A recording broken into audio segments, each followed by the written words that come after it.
Welcome, Miss Lingsha. I am Preceptor Tauron. Greetings, my honored preceptor. It's been a while since we last touched base. I've brought a friend with me today. I believe you're already familiar with each other. Tauron? Elder Tauron? I remember when I was exiled, you were on the verge of passing on. What's with this new look? All of this is thanks to your past life. Had you not been so rash, I wouldn't have had to walk such a dangerous road to free our clan, becoming this specter of my former self. Dan Heng, you've returned twice, but it seems that meeting us fossils wasn't on your agenda. Regrettable indeed. Now here you are to meet me anyway. Life does love its ironies, doesn't it? I didn't come here with Miss Lingsha today to reminisce. Indeed. When the Cauldron Master extends an invitation, it's only proper for the Preceptors to attend. As the newly appointed Cauldron Master, there's been much to take care of within the Alchemy Commission. It's only now that I've had the chance to speak with you. Please forgive the delay, Elder. I sent over some evidence regarding the prison break in the Shackling prison. I trust you've already looked it over. Yes. You sent us the remains of Mara-struck soldiers, a map of the Shackling prison, and a semblance reversion essence pill. These are the remains of assassins who used Cloud Hymn magic to conceal their tracks. They aided in the Borison's escape, allowing them unimpeded passage through the Shackling prison. That marked-up map is a map of prisoners' escape routes. Vidyadhara craftsmen once made blueprints for the prison's construction, so I imagine, Mr. Tauron, you have a similar map in your possession. This pill Is semblance reversion essence. Indeed. I helped plot the prison break in the Shackling prison. So, the disciples of Sanctus Medicus joining forces with the Lord Ravager to stir up trouble in the Alchemy Commission, the introduction of the Stellaron, and the Ambrosial Arbor's resurrection all have something to do with the Vidyadhara. That's right.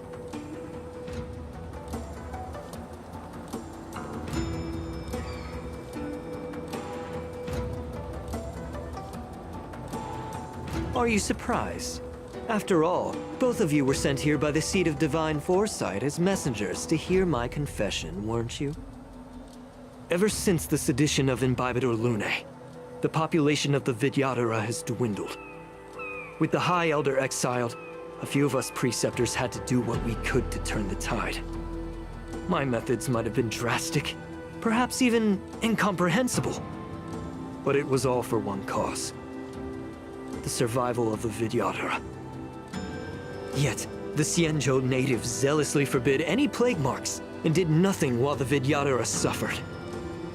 Dan Heng, Lingsha, as Vidyadhara, you should understand the desperation behind my actions. All I've tried to do is to ensure our survival. I'm well aware of the challenges the Vidyadhara face. Fighting for survival isn't a sin. But Elder, your actions have gone beyond mere survival. You've become a beast driven solely by the propagation, devoid of even a hint of empathy. Oh. Despite calling ourselves a noble draconic bloodline, at our core, we're merely bipedal beasts. The survival of our kind is paramount. If I hadn't resorted to beastly actions, the Vidyadhara might not even exist. The sages show no mercy, as the old wisdom goes. When the High Elder abandoned our people's survival, I had to shoulder the world's sins alone. Lingsha, Dan Heng, the past is behind us, but the future of the Vidyadhara still lies within your grasp. The situation on the Xianzhou Luofu has changed rapidly. As Vidyadhara, we must unite in purpose and avoid the mistakes of the previous Imbibitor Lunae. I was initially skeptical about the Vidyadhara's betrayal of the Alliance.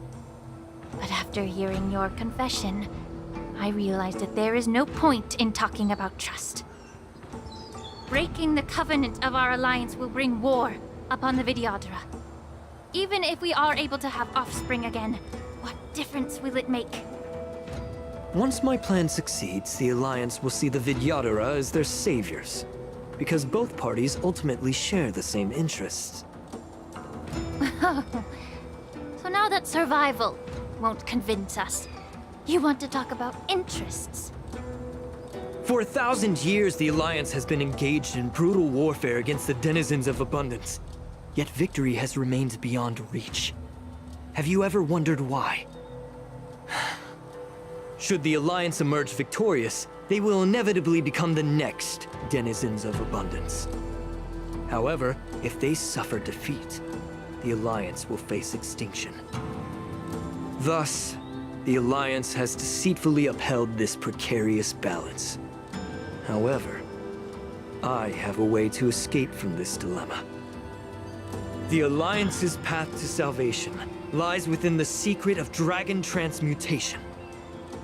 Imagine if there were a way to transform other life forms into Vidyadhara. The Alliance would then possess an endless stream of soldiers and would not need to worry about casualties. Once the war ended, these soldiers would cease reproduction, eliminating concerns of overpopulation. This is the way to salvation for the Xianzhou Alliance. The ultimate path to end the universe's suffering under the immortality plague. Only we, the Vidyadhara, can achieve this. So, you relied on this rhetoric to manipulate the ignorant members of the Vidyadhara into serving you. I am deeply disappointed in you, Elder. Your thoughts and intentions are completely devoid of empathy. Cloud Knights! Hold it!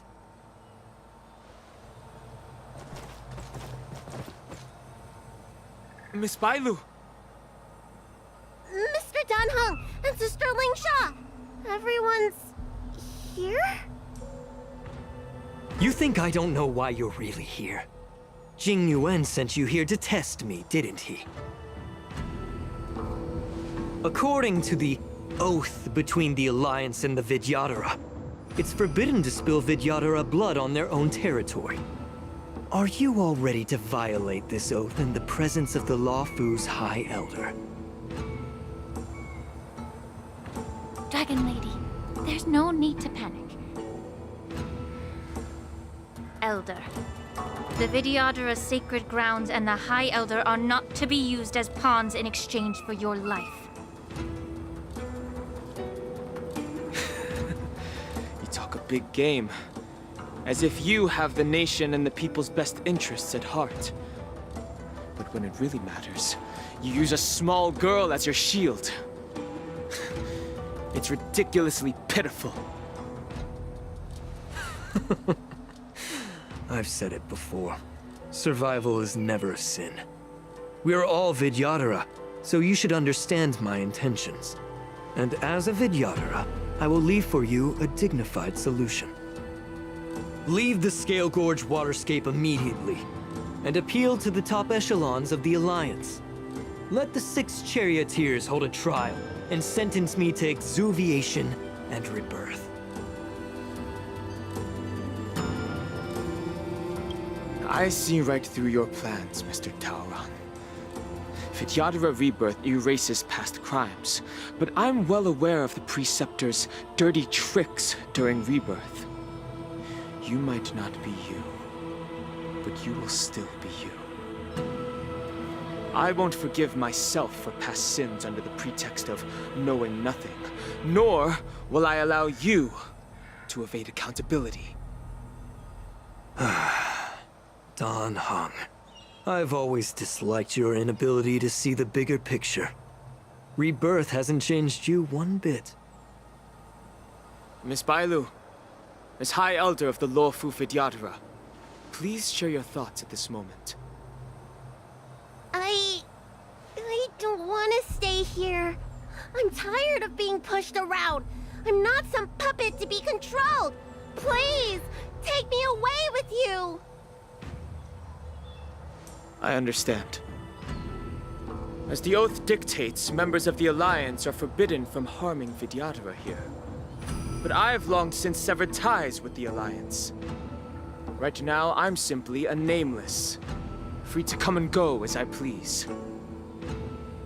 The oath of the Xianzhou means nothing to the spear in my hand.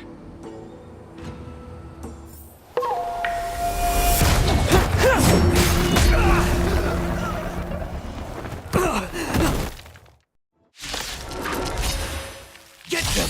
Do whatever it takes! Make sure they don't know you alive. Be of your body and mine. Let's improvise. Existence is unity. All will be swept away by the wind. A miracle! Let the show begin! My friends, indulge yourselves!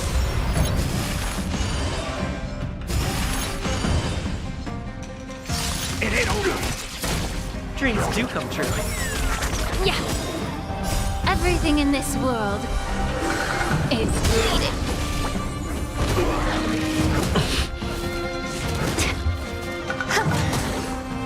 Get it together. Stay away.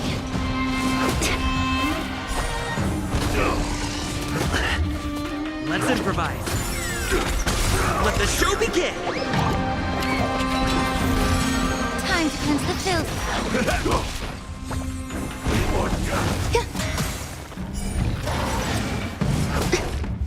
Dreams do come true. Be of your body and mine. Everything in this world is bleeding.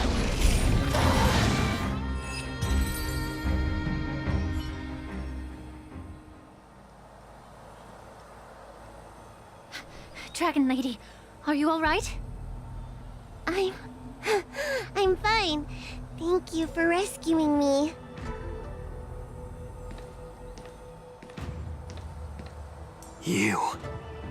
You actually came here in person? Otherwise, I wouldn't be able to hear your lofty opinions. The public trial you seek with the 6 charioteers is inevitable.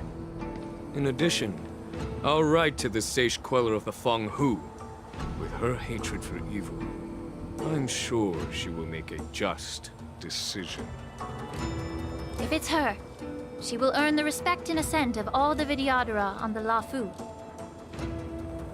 In terms of martial prowess, you indeed have the upper hand. But if you're under the impression that this advantage can be used to settle the score with us preceptors, that's quite an overestimation. Given the Vidyadhara's foundation within the Alliance, do you really think you can do anything to us? As I mentioned, I'll take all the blame and become the scapegoat. With the secrets I possess, the interrogation alone will take an eternity. And in the end, through various exchanges of interest, I am certain to survive. You understand this better than anyone, as it's the very art of trade-offs you love to wield. Lastly, a word of caution to you. I heard that Hule has escaped from prison and is headed directly for the Sky Splitter. The bloodshed at the war dance is bound to be gruesome. Perhaps, even before my trial, your impeachment will have you in dire straits first.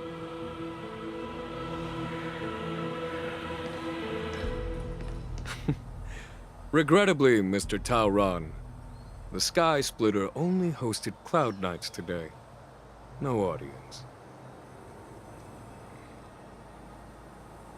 And just moments ago, Hule was executed by the Cloud Knights.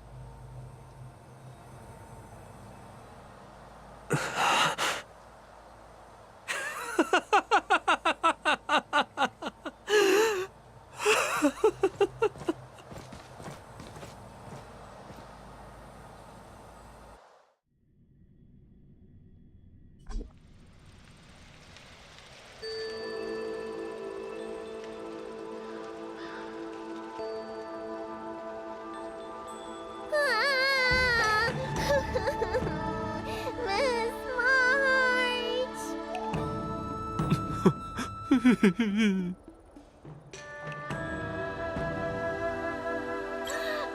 March! My dear Miss March! I was only in the bathroom for a little bit, and you've already arranged my death? Hey, can't you play some normal games with Dragon Lady?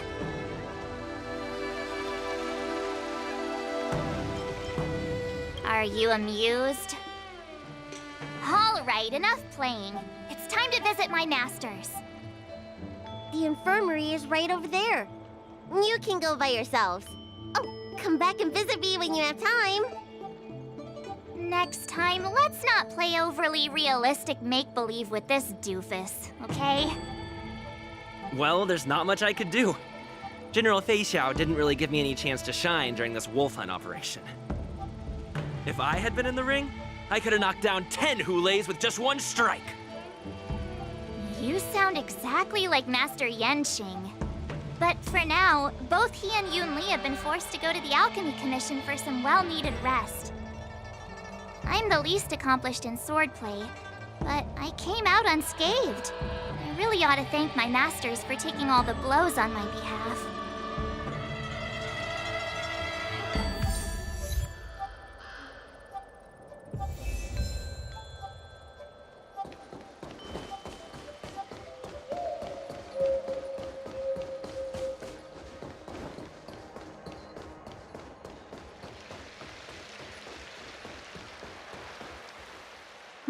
Look who's here. The beloved Trailblazer and the charming March 7th.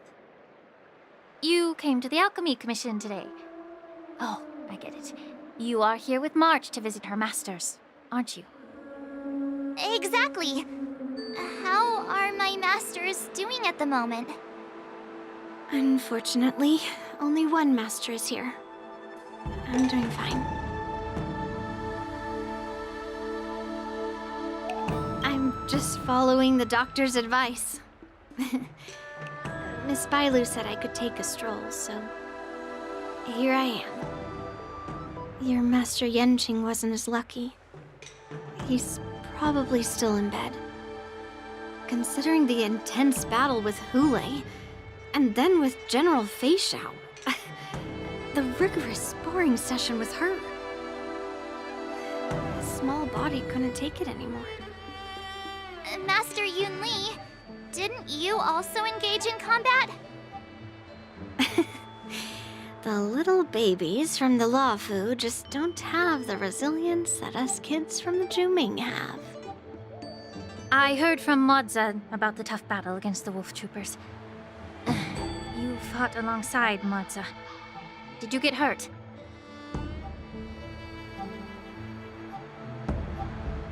I heard a few versions of the story from the Cloud Knights who were there.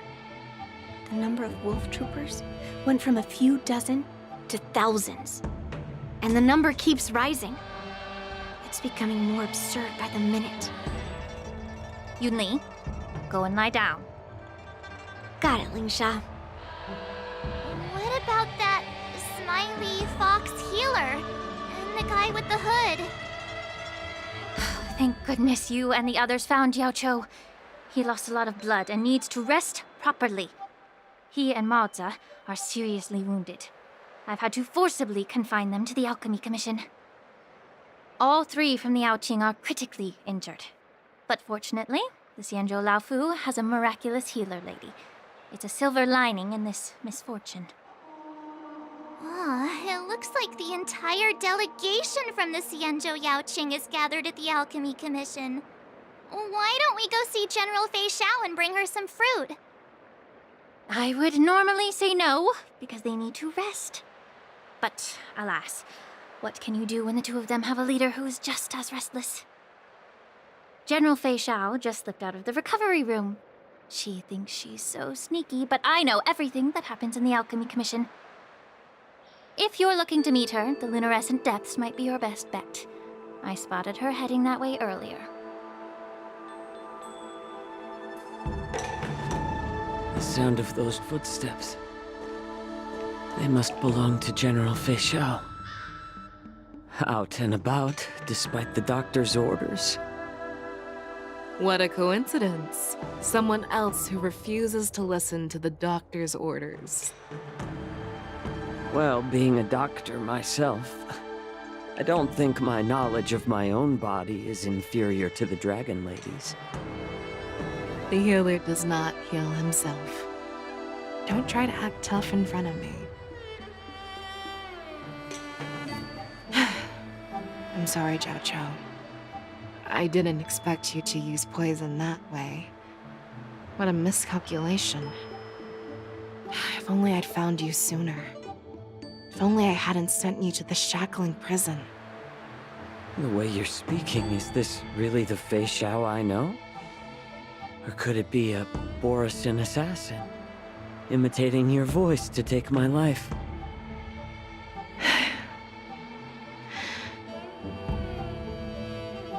Zhao Cho, your eyes. You can't see anymore, can you? I can still clearly hear the sound of the waves. That's enough for me. Don't blame yourself. You know what I'm more concerned about? Has your body had any changes since you swallowed the Crimson Moon? I'm not sure. There don't appear to be any changes. However, the many doubts that once plagued me have dissipated. I never thought I'd live to hear you discuss your health again. But thanks to Morza and that child, the price I've paid seems trivial compared to what we've achieved. I hold no grievances, Fei Xiao. I am content.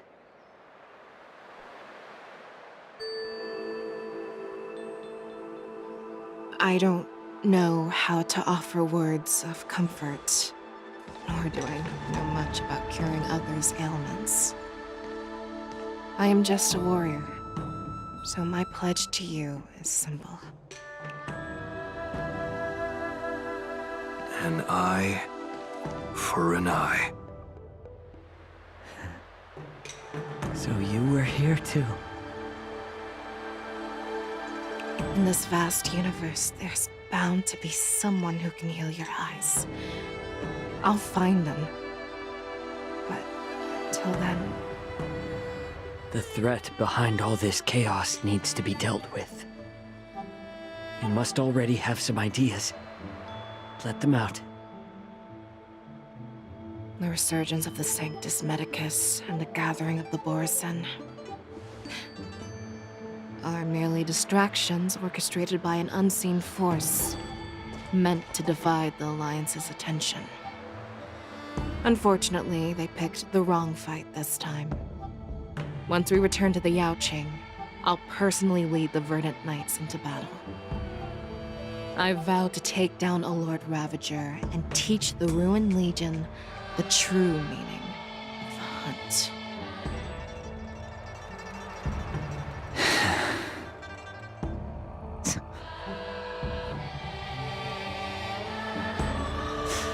I knew it. You've always been so impatient.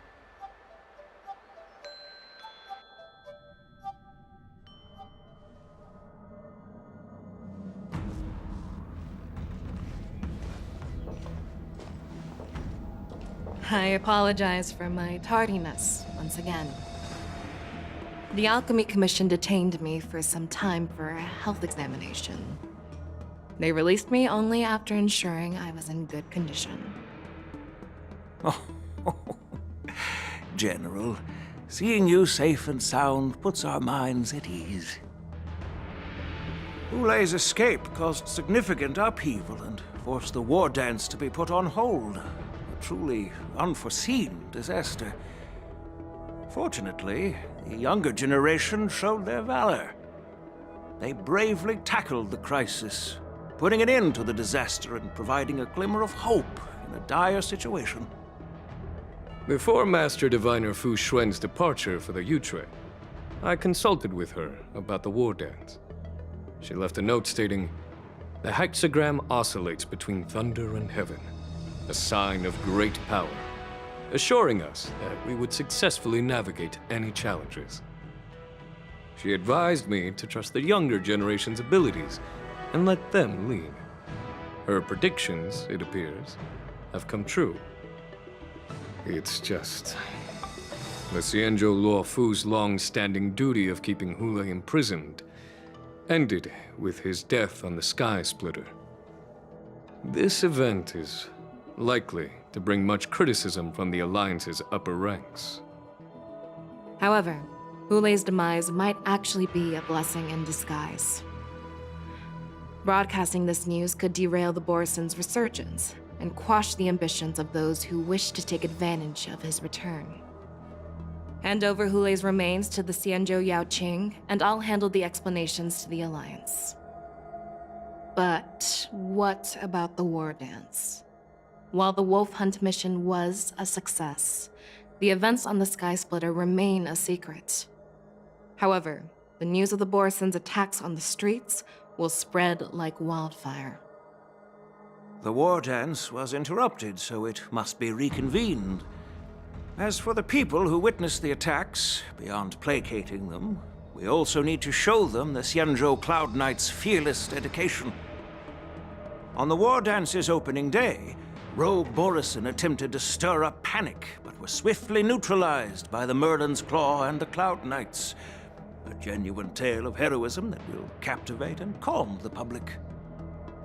As Elder Huayan suggests, the Luofu will do its best to heal the wounded and compensate those who were affected. We aim to reopen the war dance in the coming weeks. This settles the immediate concerns on the Luofu, but my thoughts linger on the orchestrator behind these events. From the onset of the Ambrosial Arbor crisis, the Xianzhou Luofu has experienced numerous disturbances, directly linked to the Lord Ravager Fantilia. Her attempt to infiltrate the Xianzhou with the Borison and sway the Luofu preceptors to join the Sanctus Medicus's insurrection was unsuccessful. But I have a feeling that she is indifferent to the success of her plans. Rather than outright victory, Fantilia's motives seem to lie in breeding discord and chaos among allies. Should the Alliance fail to mend these rifts, it risks disintegrating into a pile of sand. The goal of the Xianzhou Alliance has not changed for thousands of years. Perhaps we should point the weapon in our hand toward this new adversary. I plan to bring this matter before the Marshal following the war dance. With Elder Huayan's insight, one wonders how the Marshal will react. It's clear we're engaged in a game of chess not seen in thousands of Amber eras. A game where even the strategists become pawns in battle, where the stakes are as high as the fates of countless stars in the sky. Predicting the Marshal's decision is beyond me, yet she's well aware of our concerns.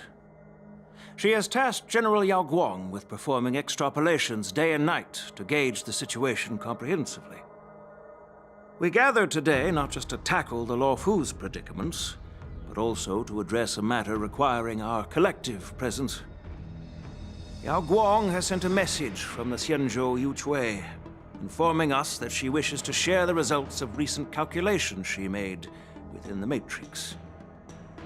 Jing Yuin, I'd like to borrow the seat of Divine Foresight's chessboard for this purpose.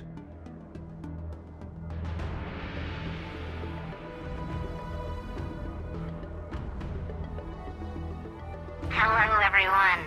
It's been a long time. Over 3 decades have passed since we last convened. And I've dearly missed each of you generals during this time.